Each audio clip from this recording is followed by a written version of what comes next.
Back our viewers once again in the program of the Live News 99. As we all are familiar from this fact that we want to bring out the such facts from the societies, all roads and streets from all the state of India, what the things is going on. Today we are just separate from our league. Today we are not invited any political guest. Today we have invited our one so important guest, well, not the requirement of the any new identity, as he is the senior lawyer, advocate AP Singh, who had not the requirement of the any new identity, as he had established his one unique identification among all the Indians, that why he is knowing and famous for the whole that peoples who are in the desirous and wants the justice. He have given all the things. आज हम लोगों ने यहाँ पे Pulwama attack, जो पुलवामा में पहलगाम में जो आतंकवादी हमला हुआ है, उस आतंकवादी हमले में किस तरीके से धर्म को पूछकर हिंदुओं को चुन चुन कर जो मारा गया है, इस पर डॉक्टर एडवोकेट AP सिंह साहब का क्या कहना है, क्या मानना है, एवं वो इस चीज़ को किस नज़रिया से देखते हैं, भारत सरकार के प्रति इनकी क्या संदेश है, या भारतीय फौज के लिए ये क्या कहना चाहेंगे, या जम्मू कश्मीर के हुक्मरानों से क्या कहना चाहेंगे, ये सब चीज़ हम लोग जानने के लिए वकील साहब के पास आ जाएं। सर, आपका कार्यक्रम में स्वागत है। सर, सर्वप्रथम हम लोग ये जानना चाहते हैं, इस समय जो पहलगाम में जो निरीक्षण हत्या की गई, जिसमें पाकिस्तान का भी नाम आ रहा है, उनके नाम याद थे, इस पूरे प्रकरण को आप किस नज़रिया से देखते हैं? पाकिस्तान का नाम ही नहीं आ रहा, पाकिस्तान का नाम ही है। पाकिस्तान आतंकवाद का गर्भाधान करता है, फिर पालता है, पोसता है, बड़ा करता है, फिर उसका जन्म होता है वहाँ, फिर जन्म दे के बड़ा करता है उसे। जब पूरा युवावस्था में आ जाता है आतंकवाद, तो वो कभी भारत भेज देता है, कभी अमेरिका भेज देता है, कभी इंग्लैंड भेज देता है, कभी कहीं भेज देता है। आतंकिस्तान बन चुका है, पाकिस्तान नहीं रहा, अब वो आतंकिस्तान बन चुका है, आतंक का धरती बन चुकी है, आतंक की खेती होती है। और उस आतंक का अब जो पहलगाम में घटना हुई, उससे तो आतंक का धर्म भी उसने डिसाइड करा दिया कि आतंक का धर्म भी होता है, और जिसका नाम है इस्लाम धर्म। जबकि इस्लाम धर्म इतना पाक था, पवित्र था, लेकिन उसको भी पूरी दुनिया के मुसलमानों को इकलौते एक पाकिस्तान ने, एक सड़ी मछली ने सारे तालाब को गंदा कर दिया। चाहे लेबनान हो, ईरान हो, इराक हो, जद्दा हो, सऊदी अरब हो। देखिए ना, उस दिन प्रधानमंत्री हमारे कहाँ थे? सऊदी अरब में थे। दुनिया का सबसे बड़ा इस्लामिक देश, आर्थिक रूप से, सामाजिक रूप से, राजनीतिक रूप से, धार्मिक रूप से, उसका नाम सऊदी अरब। जद्दा उसकी धार्मिक, मक्का मदीना जो पवित्र जगह है, जब वहां जाते हैं तो मक्का मदीना के रास्ते जाने का एक क्या जगह है? जद्दा। वहां के कार्यक्रम से जब वहां के क्राउन प्रिंस सलमान को मोदी जी को बीच में ही कार्यक्रम छुड़वा के वापस भेजना पड़ा, तो इस दुनिया के मुसलमानों का दिल रोया। 140 करोड़ लोगों का नेता, जिसे दुनिया के सब इस्लामिक देशों ने, 55 के 55 इस्लामिक देशों ने अपने देश के सर्वश्रेष्ठ सम्मान दिए, सम्माना, आदर दिया।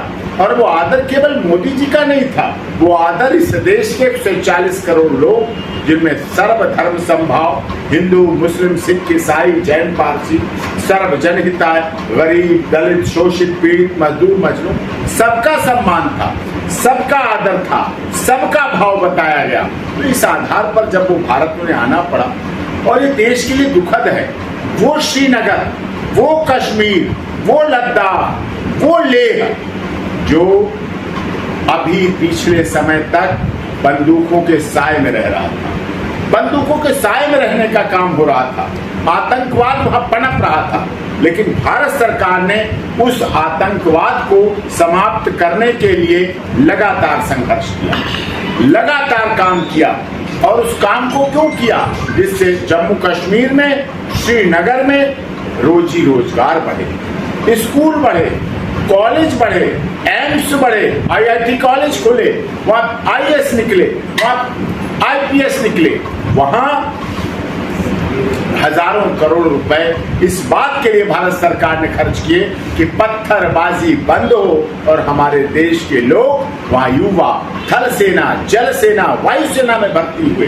एयर सर्विसेज में हमारी वहां बेटियां सबसे अधिक हुई, सबसे अधिक टूरिस्ट वहां पहुंचे, सबसे अधिक टूरिस्ट वहां पहुंचे, सैलानी पहुंचे। और इस देश के लिए गर्व की बात थी, इस देश के लिए खुशी की बात थी, इस देश के लिए खुशहाली की बात थी। जो भूखमरी के कगार पे पहुंच गया था कश्मीर, श्रीनगर, आतंकवाद का साया उसका पर्याय बन गया था। लोग कश्मीर जो जन्नत कही गई थी उसको दोजख कहने लगे थे। कश्मीर नहीं, कभी नहीं जाएंगे।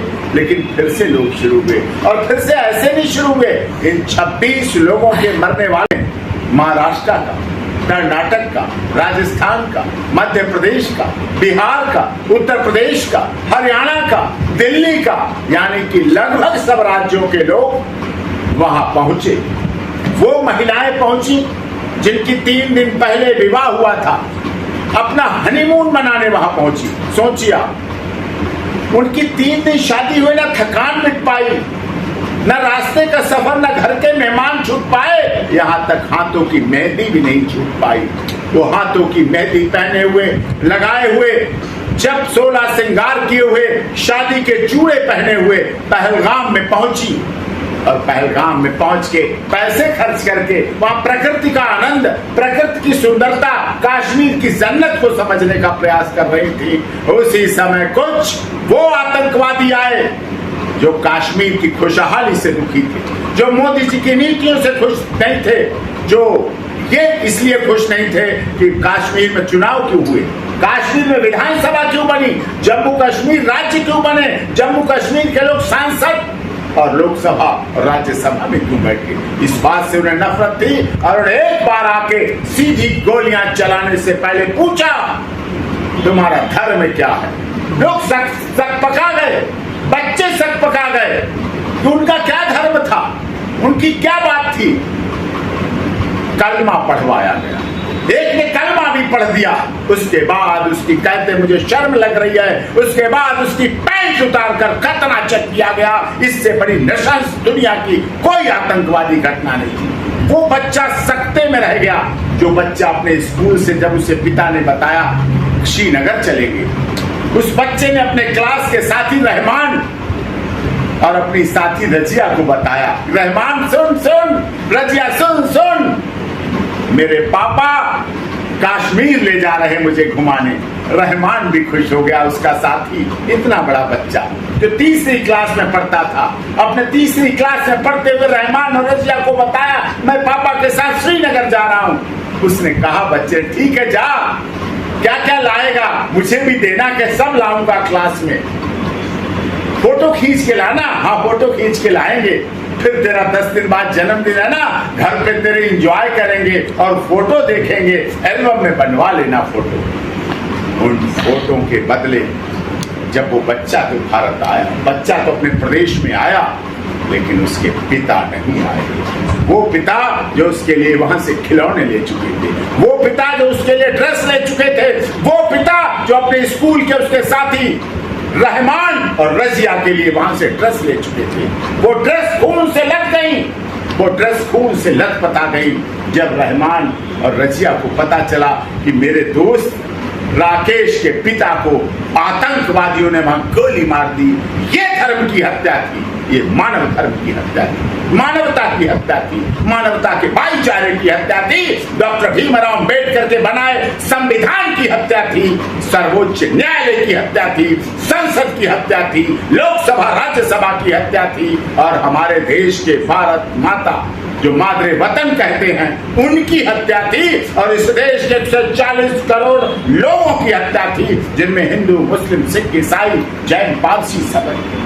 भारत तो वो देश रहा है, हिंदू, मुस्लिम, सिख, ईसाई आपस में सब भाई भाई। हमने ये सीखा है, हमारी तो पूजा भी जब होती है, हवन होता है, तो हम कहते हैं सारे दरवाजे और खिड़कियां खोल दो, क्योंकि जब हवन की आहुति की धुआं जाएगा तो सारे देश में जाना चाहिए, सब पड़ोसियों क्या जाना चाहिए। हमारी पूजा जब समाप्त होती है हम कहते हैं विश्व का कल्याण हो, प्राणियों में सद्भावना हो, धर्म की जीत हो, अधर्म का नाश हो। हमारे ये नारे हैं। हमने कभी हिंदू मुस्लिम नहीं किया, हमने कभी सिख जैन पारसी नहीं किया, हमने कभी विश्व का कल्याण। हमारी सर्वोच्च न्यायालय जहां बैठते हैं, मुझे 27 वर्ष हो गए, उस सुप्रीम कोर्ट के 1 नंबर कोर्ट में लिखा है यतो धर्मस्ततो जय, जहां धर्म है वहां जीत है। हमारी तो धर्म की भावना मानवता, भाईचारा, गरीबी दूर करना हमारा मानव धर्म था। आपस में सब एक रहें, मानव धर्म सच था, सच है और सच रहेगा, ऐसे हमारे धार्मिक संत और धर्म गुरुओं का नारा कि सत्य का साथ, मानव धर्म सत्य था, सत्य और रहेगा। कोई ऊंच नीच की भावना नहीं की जाती, कोई जाति पात की भावना नहीं की जाती। लेकिन हमें ये बताया गया, ये घटना हुई, बहुत दुखद घटना है और इसीलिए हम धन्यवाद करते हैं हमारे देश के माननीय नेता प्रतिपक्ष राहुल गांधी जी का। राजनीतिक विचारधाराएं अलग हो सकती हैं, लोकतंत्र की परिभाषा में मतभेद अलग हो सकते हैं, सब कुछ अलग हो सकता है। चाहते हैं कि देश के माननीय प्रधानमंत्री एवं गृह मंत्री के लिए क्या मशवरा है, क्या सलाह है? एक बार कारगिल युद्ध हुआ, एक बार एयर सर्जिकल स्ट्राइक हुआ, इस बार क्या पाक को साफ ही कर दें? आपका क्या मशवरा है सर प्रधानमंत्री? नहीं, देखिए, हम तो मशवरा क्या दें उन्हें, देश के माननीय प्रधानमंत्री हैं, 140 करोड़ लोग और दुनिया भर में एनआरआई जो फैले हैं, उनके भाव और भावनाएं जुड़ी हुई हैं, आदर है, सम्मान है उनके प्रति और निश्चित तौर पर पूरी दुनिया ने अब उनका साथ दे दिया है। अब ऐसे मौके पर जो पाक ऑक्युपाइड कश्मीर है, पीओजे के पाक ऑक्युपाइड जम्मू कश्मीर है, उसमें भी अब मौका आ गया है कि हमें अपना राष्ट्रीय ध्वज लहरा देना चाहिए और वहां राष्ट्रीय ध्वज जब लहर जाएगा तो निश्चित तौर पर जब वहां से भारत माता की जय होगी और जो वो लॉन्चिंग पैड बने हुए हैं उनको खत्म किया जाए, आतंकवाद के अड्डों को खत्म किया जाए, भारत की फौज रहे, थल सेना, जल सेना और वायु सेना रहे, राष्ट्रीय ध्वज वहां लहराए, तो निश्चित तौर पर भारत से आतंकवाद का जो साया है खत्म होना चाहिए। कारण क्यों है? क्योंकि हमारे देश के सैनिक, हमारे देश के जो सैनिक संघर्ष करते हैं, जब वो जाते हैं अपनी 2 दिन की ब्याही पत्नी को छोड़कर, 2 दिन की पैदा की हुई बेटी को गोद में जब दे के जाते हैं, तो एक ही बात कह के जाते हैं कि हम बॉर्डर पर जा रहे हैं, हम बॉर्डर पर जा रहे हैं, या तो तिरंगा लहरा के आऊंगा या तिरंगे में लिपट के आऊंगा, लेकिन आऊंगा जरूर, आता जरूर है। जब वो तिरंगा लहरा के आता है तो देश उसका सम्मान करता है, और जब वो तिरंगे में लिपट कर आता है और जब उसका पोस्टमार्टम किया जाता है तो सारी गोलियां सीने पर मिलती हैं, पीठ पीछे गोली हमारे किसी सैनिक के आज तक न मिली है, न मिलेगी और न मिल सकती है, क्योंकि हमारी भारत की जो माताएं हैं, आज सीता, सावित्री, गार्गी, अपाला, अनुसुईया, रजिया, सुल्ताना बेशक ना हो, लेकिन आज भी हमारी महिलाएं उनसे कम नहीं हैं। यमराज को हराने का अगर काम करती हैं तो भारत की बहनें करती हैं, भारत की माताएं करती हैं।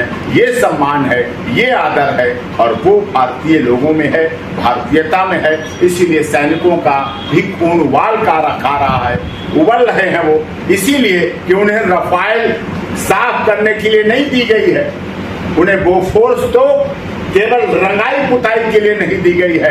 अब अवसर है कि बोफोर्स और रफाल और जेट और जितने विमान हैं जो जोधपुर के एयरबेस में हैं, जो ग्वालियर के एयरबेस में हैं, जो सब जगह हैं, आज उनको चलने और चलाने की जरूरत है, आज उसको प्रयोग करने की जरूरत है और पाकिस्तान के नक्शे से, आतंकिस्तान का नक्शे से ये मिटा देने का अच्छा अवसर है। बहुत बढ़िया। आप सभी दर्शकों के ऊपर मैं ये छोड़ता हूँ कि जिस तरीके के वक्तव्य यहाँ पे जारी किए गए एडवोकेट ए.पी. सिंह जी के द्वारा, आप इसे जरूर विश्लेषण करें, हमारे साथ बने रहें। यहाँ पे आपने देखा है कि हिंदुस्तान के कई धार्मिक ग्रंथों में इस चीज़ का उल्लेख है कि कई बार कई धर्म पत्नियों ने अपने पतियों की रक्षा, प्राणों की रक्षा यमराज के हाथों से किया, जैसा इन्होंने उल्लेख किया। एवं एक छनकर और खुलकर जो बात सामने आती है, पाकिस्तान ऑक्युपाइड कश्मीर को अब वक्त आ गया है इंडिया ऑक्युपाइड कश्मीर बनाने का। धन्यवाद। धन्यवाद सर। धन्यवाद।